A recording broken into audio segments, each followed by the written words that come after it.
When I was in college, I worked the night shift one summer vacation. I was 19 years old and an average-looking female. I wasn't enthused about having to work a job over the summer, but it was the only way I was going to be able to afford tuition.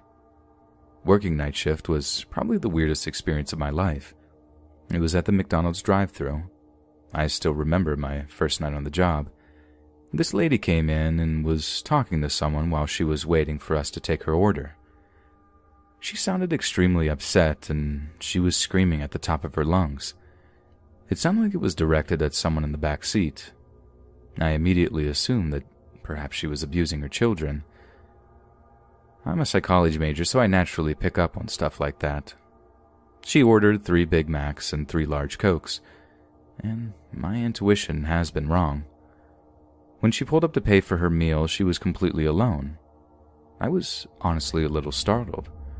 Why would this lady be here, wanting this much food and screaming in her car if she was alone? I couldn't wrap my head around the situation. She was otherwise polite. She was nice as she spoke to me and paid for her food and left. She even told me to have a good night. She had been the only customer we had in probably a 45-minute window. And after she left, I saw some of my coworkers laughing at me. I asked him what was so funny, and he told me it was my first encounter with Schizo Susan. They told me that she regularly did stuff like this and always showed up at all hours of the night to order seemingly too much food. She was always yelling at people in her car, but there was never anyone actually in her car. They didn't actually know her name, so they just started calling her Schizo Susan. They told me that there were occasional nights when she was the only customer to come through the drive-thru at all, and I found that extremely unnerving. I immediately started wondering what was wrong with this woman. About a week went by. She came in every night just like they said, and in between speaking to me to order her food and picking up her food, she was always yelling at someone. I couldn't take it anymore. I had to know what was up, so I formulated a plan. I was just going to ask her who she was speaking to. You know, play it off like I thought she was talking to me. It was the best I could come up with without seeming abrasive. I remember it being a Friday night when I decided I was going to go do it. I had chickened out a couple of times, but I figured that since I don't work the weekends, may as well try something new to end my last shift for the week. Well, the night that I did it, I listened into her screaming for a few more seconds than I normally did. You see, I can listen to what people are saying through the McDonald's speaker without them necessarily knowing that I'm listening. If I don't say anything, they would never know. I normally never did this because it's kind of frowned upon. I'm pretty sure there's some kind of rule against it, but I listened for maybe 20 or 30 seconds. I listened for long enough to know that she was yelling at someone named Darian. When she was in the middle of saying something, I interrupted her and said, "I'm sorry, ma'am, were you speaking to me?" She just replied, "No." Okay, I thought to myself. I knew that I had to try something else. I asked her if Darian would be ordering with her. Then she was silent. It wasn't an entire minute, but she just didn't say anything. After the second time of asking her if she was still there, she let out a banshee of a scream. It was the loudest thing that I've ever heard in my life. It really hurt my ears, blasting through the intercom. The McDonald's microphone system is already pretty loud, but when someone screams into it, trust me when I say that it's the most unbearable thing you've ever experienced. I was also surprised at how long she screamed. She had one deep, guttural scream going for like 30 entire seconds. In the moment, though, I was scared for my life. I also got really worried that I was going to lose my job. I felt really guilty for asking, like it was my fault for setting her off. In retrospect, I don't think I really did anything horrible to her. Literally just asked her if the person whose name she was screaming just a minute ago was also going to be ordering food. He didn't actually say anything when she screamed. It was just kind of a violent and guttural screaming. I was really taken aback there for a minute. How the heck do you even respond to that? I asked her if she wanted to continue placing her order, and that's when she just drove away. She floored it and drove way faster than she should have. And as she drove by, I saw her face looking at me through the window. It must have only been a split second that I could see her, but I got that one really good look at her. She looked extremely distressed, and as if things couldn't get any weirder, the microphone system stopped working correctly the rest of the night. I think she screamed loud enough to break something in it. That was hands down the weirdest thing to ever happen to me throughout any job I've ever worked. And this weird lady just disappeared after that.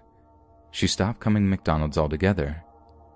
I asked some of the other coworkers how long she has been stopping by for her nightly visits, and all they said was that it was for as long as they can remember, which probably meant at least a year for some of them. I felt somewhat guilty for angering this lady so badly, but I think it is safe to say she probably needs some serious mental help.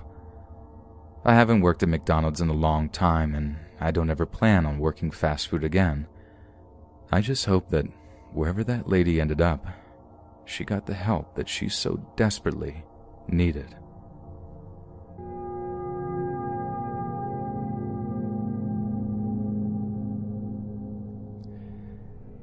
I work at a regional grocery store. I'm a 26-year-old female. I graduated from college with a master's degree in psychology and still couldn't find a job. Due to family circumstances, I wasn't able to get my PhD, which was basically the bare minimum to land any decent-paying job. So, I was a little stuck. I even had a hard time finding a regular job. I had applied to a bunch of lower positions, but I kept getting rejected because I was overqualified.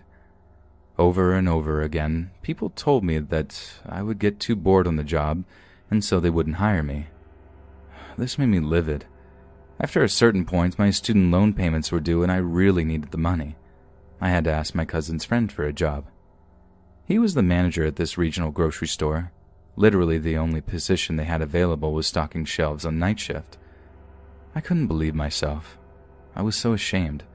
I felt like I'd wasted years of my life and thousands of dollars in debt just to get a job anyone could do. But either way, the job itself wasn't all that bad. I was allowed to listen to my earbuds while I worked. This meant I could turn on my favorite podcast while working. My favorite murder, if you're wondering. I must have worked there for about a year before the big change came. Previously, the store closed down at 12 in the morning, but for whatever reason, that policy got changed and it became a 24-hour store with the exception of holidays and Sunday nights. It really sucked. What used to be my podcast and stock the shelves time kept getting interrupted by stupid customers asking where things were. That was fine. I didn't mind helping people out. I worked there after all. But they would literally ask me where the most obvious grocery items were. So many times I couldn't help but think, are you literally blind or stupid? But then there was one night when a very strange man came up to me. He had really buggish eyes. Entire body was round, and he had the longest nose hair I'd ever seen on a human being. It was like he took the hair right off of his head and glued it into his nose.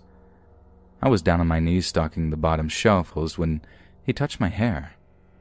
I had my hair in a ponytail that night, and he lightly caressed the part of it that was touching my back. I jerked back and asked, "Excuse me?" He tried playing it off like he had arthritis, but I knew that he was just being a creep. I asked him what he wanted. He stood there for a second. He seemed to be thinking of what to say, but only one word came out of his mouth. "You." He walked up closer to me and then started to smell my shoulder. It felt so weird, and I don't think I could have been more creeped out. I told him that if he doesn't need any help finding any items, then I had work I had to be doing. But he kept standing there. He started smiling real wide and then hugged me. "It's okay, darling. I'm going to take care of you." At this point, I was screaming inside of my own head. This freak was crossing a million different lines. I pushed him off of me and ran to get my manager, who was a larger guy. He'd have no problem fighting this creep if it came to it. The creepy guy followed me as I went too. The nerve on this guy. When he saw my manager down the aisle, he must have had second thoughts because he turned around and started running away. I explained to my manager everything that had happened, and he said he'd take care of it if that guy came back again. And that creep was smart, because he waited a couple of weeks before he did come back. He waited long enough that the incident would not be on the tip of anyone's mind. I wasn't expecting him, and neither was my manager. I was standing there stocking a shelf like I always did, and all of a sudden I felt someone tugging my hair. They tugged really hard, and it really hurt my neck. They totally overpowered me and started dragging me across the floor. At this point, I hadn't even realized who it was until I looked up to see that man. He must have dragged me a solid 30 feet to the exit before someone saw what was going on. It wasn't my manager, but it was another one of the girls who worked with me. She started screaming like a banshee and running at him, and for one reason or another, he decided to run away again. I was beyond relieved. I couldn't believe that he was just going to walk up to me and start dragging me out of the store by my hair. What kind of psycho does that? It was all just truly horrifying. This was finally the incident that convinced the store owner that we had to have security if we were going to be open at night. We had a security guard somewhere on the premises after that, and I felt a lot safer. I'm still looking for a job in psychology, and I really hope I can get one soon. I felt like I really needed a break after having gone through all of this. Thank you for watching. These stories are narrated by Let's Read. And check out our channel DarkAce Narrative. Please subscribe as we are close to 1K subscribers. Links in the description below.